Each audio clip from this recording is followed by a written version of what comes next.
Chahi nipanta suriba nipa macha amagi warini. Chahi nipanta suriba nipa macha amagi mama laikhidrabai matungda mapana atopa mama atombi ama thiki. Noma numit ama mapana macha nupa aduda hangamki.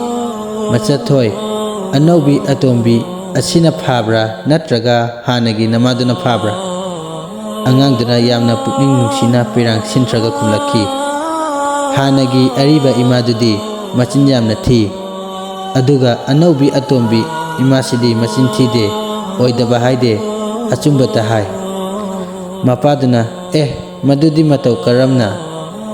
Macha lupagi pakum ipa aina hek karigumba nung phadok lamu matamda imaduna hai nang ngasi chak pijaroi hekta hai. Adugu chak chabagi matam hek yorokpada ahanbada aigi khutse ima masamakna hambiraga makhutuna chak inbi pijabi. Imadu haikhiba wadu thabak oina pangthokte macin yamna thi. Aduga anaubi atombi imadudi aina hek langlobaga nang ngasi chak pijaroi haikhiba thoklabadi chak pijade.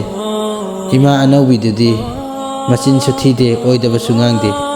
Adunabu ai ngasi chak phangdana ising fawa thaknaba leitana lelibasini. Macha nipagi wahai adu tabda mapa ado o khungna kablakhi. Allah mama mapa singbu matam chupada harauna nungaina thambibo oisano.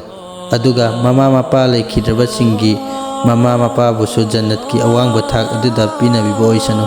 Mama mapa lairiba singi mama mapa gi hingliba punsi aduda barkat pinabisano punsi sangna thambibo oisano. Amin. Wari ase nungairagadi atopa marup singdasu share tawbiyo inshallah.